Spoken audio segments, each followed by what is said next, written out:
Thank you, everyone. As been mentioned earlier, we did make invitation to the elders from Rupert's land, and haven't heard personally from them, but they were going to try and make it up at some point today, so we're going to watch for them. Hopefully they'll show shortly. In the meantime, I was asked if I could just give some snapshots around what's happening with the Diocese of Rupert's land and take it from there. So. Some time back, a number of our folks, Indigenous people from our diocese, attended the sacred gathering, sacred circle in Manaki Lodge, where the apology was given. And it was at that gathering, I think, and Barbara was with us, and I think she can correct me if I'm wrong, but I believe it was there that we were encouraged to go home and to talk about what we had experienced and to share that information with our diocese when we got back, which is what I encourage everyone here to do when they return home. This is what we did. We went home and we began by hosting our own sacred gathering, and I think we've had, I lost count, but I think there's about 8 of them now. We've had them in most of our gatherings have been held at St. Peter Dinaver, which is one of our oldest churches of the diocese. It's the sacred grounds for Peguis and his people. So we've hosted sacred circles there and also in the urban area.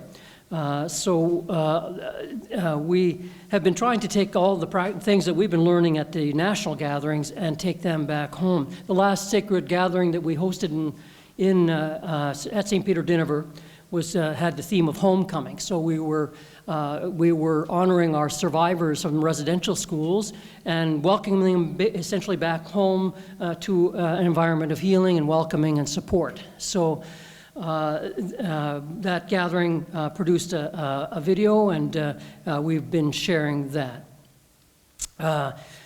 So also the other things that came out of our time was the creation of some of structures that we have been using. The Rupert's Land Indigenous Circle was created. I think it was first started the Aboriginal Circle and then it turned into the Indigenous Circle. Just trying to get terminology more accurate, I guess.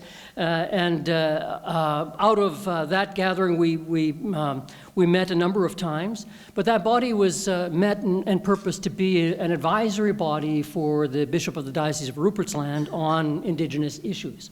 So mostly we were responding to that, and we did what we could by way of projects there. And we formed Rupert's Land Wachituan Incorporated, where I served as the mission developer from 2006 to 2009. Within the time of Wachituan, we engaged in visiting in the hospitals. We had started sharing circles at the Riverview Health Center. We trained 12 people in restorative justice measures.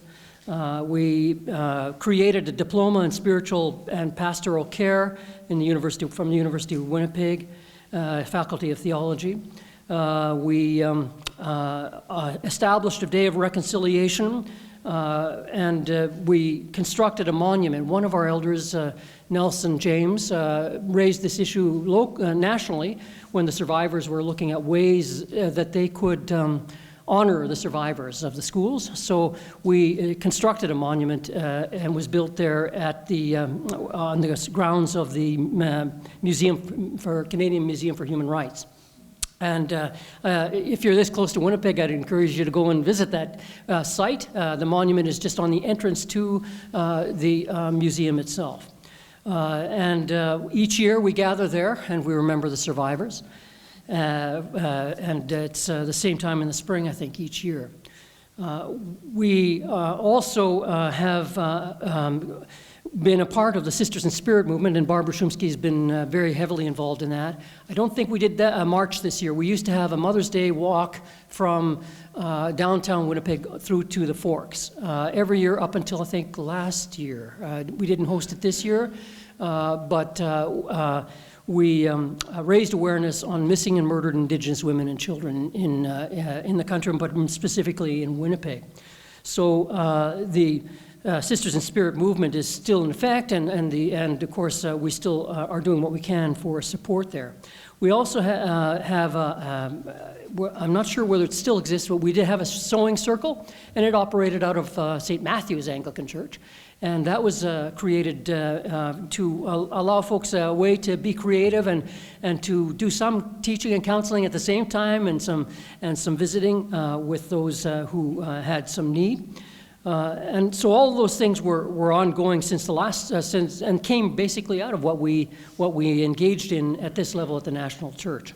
So, but most recently, we took a measure as members of the Indigenous Circle to resign. So all of us resigned off of that post well, because we did not want to be advisory anymore. We wanted to instead decide what kind of structure Indigenous people want for the Diocese of Rupert's Land. So we're currently engaged in tours across the diocese, if you will, to meet with Indigenous peoples. Our first consultation happened in Sioux Lookout. And at Sioux Lookout, we met with the chief of Lac Seul, which is near there, and members of the community of the Anglican community in Sioux Lookout. And we learned a few things from the consultation, which is what we want to do. We wanted to find out what the issues they're facing, of course, residential schools, alcohol, drug abuse issues, crises, these kinds of things are being raised. But also, it's interesting, just from the snapshot, what the folks there were looking at is that we have a nice church here. Not a lot of people attend that church service on Sunday morning, but it's a beautiful church. But they were saying to us that, isn't it interesting that when our people come for a Sunday service, the Cree hymn books are at the back. So when they see us, there's a Cree person or an Indigenous person coming in, they go and get the books and they put them in the pews. And then at the end of the service, they take all the books out, put them at the back, and leave the English ones in there. So the suggestion says, well, why don't you just leave them in the pews, sit and leave them there all the time? And then if you come in and you see that book there, I mean, you can participate and see that you're welcome there. The other suggestion that came to us was, well, why not hide hanging or two, on the pulpit or something like that, that would be reflective of something of the Indigenous culture.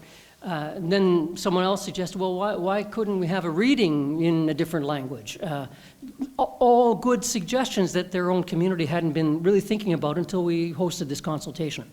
That's piece of what we were after. So we'll repeat that in the communities of Kenora and in other places around the diocese. I'm not going to go too deeply into some of the other things of the diocese Indigenous ministry, because Vincent Solomon is our Indigenous urban mission developer now, and he's doing a very, very fine job. We have the Epiphany Indigenous Anglican Church it was in the former St. Barnabas Anglican Church. I think I heard earlier today about some of the buildings that are empty in some of our places. And here's a case of a building that was empty. St. Barnabas was not being used as a church anymore, so it was a mission center for the St. Francis Parish Mission.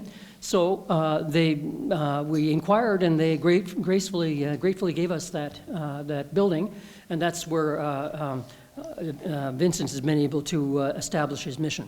So if you're in Winnipeg on a Sunday night, 7 o'clock, pop in. They'd love to have you there, and it's a warm welcome, I can guarantee you that. And other things that have been going on that you should be aware of. At our synod, I think Vincent had mentioned in his talk that we had to have a number of resolutions that came to our diocese. One of them was that we declare the month of June an Indigenous Awareness Month.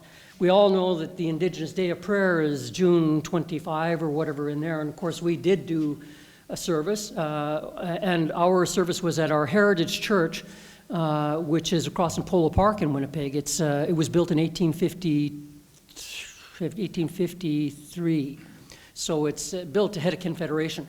And inside there we did an evening prayer service, and we had singing and drumming and sweetgrass. So we incorporated all of that within the worship. So it's another thing that I would like to encourage is to bring those kinds of things into the building, into the church, and to teach about what they are and help people to understand their use in worship and that kind of thing, and move forward in that good way.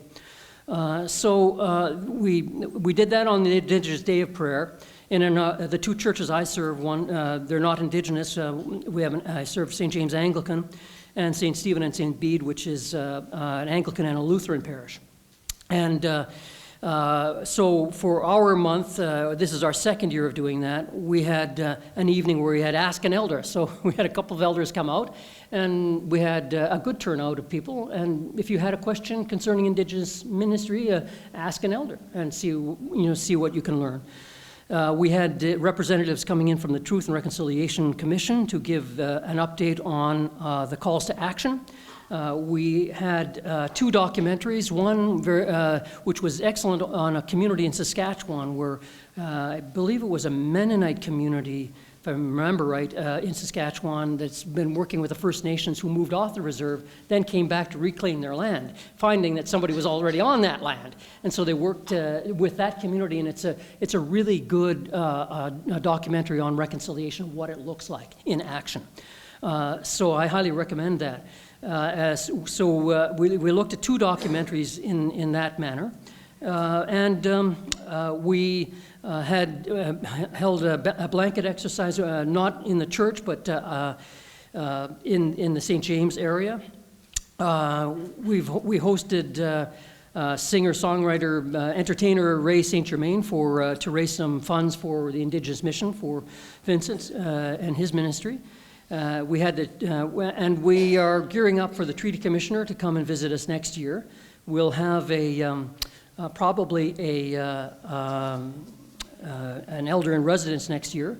And also, we took a time this past month to focus on the 60 Scoop, which is not, we don't hear a lot about the 60 Scoop these days, but the 60 Scoops are the children of the survivors who in the 60s were adopted out to non-Indigenous homes all around North America. And they did not get a chance to learn their identity, and that was a big loss for them. Some of them were not treated well in those homes, so their experience also was a very difficult one. So we had some teaching on the 60 Scoop, and one of the survivors of that was able to give us his message. Another resolution that we pursued from Synod was B22, and there's about 4 Indigenous people and 4 non-Indigenous, somewhere in there, I can't remember the exact number, but we're looking at the change to our diocese of structure, as we have doing here at the national level. We want to take a look and see what we can do to revisit the structure of our diocesan synod and how it functions and how it works. Our own bishop said one time I was talking to him about structure, he was talking about a cultural clash, and that he's been witnessing even when he goes to General Synod, of the way in which the Indigenous and non-Indigenous ways of meeting and meeting in business are done. Now, all we're really doing at this point is gathering information and doing some research that we can then take and deliver to our diocesan synod for possible action on that resolution. And finally, the city of Winnipeg has taken this whole year and declared it a year of reconciliation. So the mayor of the city of Winnipeg has been bringing all kinds of groups together. There are about 90 agencies in Winnipeg that deal with Indigenous people and health issues and those street issues, those kinds of things. So the city of Winnipeg created an accord. They called it the Urban Indigenous Accord, and all the signatories were invited to the Forks to sign that. Our 2 churches and a few others were part of the faith groups that signed the Urban Indigenous Accord. So now that puts us in direct link with each other, those 90 agencies in the city of Winnipeg. And we're all going to get together again at some point very shortly to begin discussing how Indigenous peoples in the city of Winnipeg can continue to work toward reconciliation. We have been working in partnership. We're going to be doing a panel in October next month at our at St. Stephen and St. Bede. We're going to invite a number of Indigenous people onto the panel that hopefully are well enough known. One of them is a young man, I forget how old he is now, but he meets at the Bell Tower. We call Meet You at the Bell Tower. It's a project that began in Winnipeg on Selkirk Avenue. And he's been meeting there every Friday night, young and old, Indigenous, non-Indigenous, and he's working at reconciliation. And so he's become quite well known in Winnipeg. So he'll be one of the people, or one of his representatives, to come together for a panel discussion. And the question we want to ask is who speaks for the Indigenous community? This has been an issue in our area. There's been an author by the name of Joseph Boyden, and he's written a number of books. A very good writer and very good novels. but his Indigenous identity has been questioned by some people, and so because of that, we wanted to find out, well, okay, who does speak for the Indigenous community? So we've got a number of people that'll come together for us and try to answer that question and see how that goes. Essentially, when we're done our consultations in Rupert's Land, we're going to go next hopefully to Kenora, Winnipeg, Peguis, and possibly Portage la Prairie, all parts that include our diocese. And another reason we're doing that is because the former parts of the Diocese of Keewatin are now in Rupert's Land in the southern portion. So this makes the consultation even more important for us. And we will try to take what we learn from all of those consultations and then begin to see, well, what kind of structure do we really want in Rupert's Land for our Indigenous community? The elders circle does meet. There's no real structure. It's just elders who come together and talk about things once in a while. So we do have an elders circle, and they do get together with the bishop even occasionally. But after the consultations are done, we will have a better sense, I hope anyway, of where we are going to be headed and the kinds of things that we can do. And this resolution on the changing of the synod structure, we'll be watching what happens at the national level, so see whether there's anything there that can inform us at that level to make some changes. But essentially, that's where we sit in the Diocese of Rupert's Land. It's been a pleasure to bring you a little bit of the story of what we've been up to over the last little while in the diocese.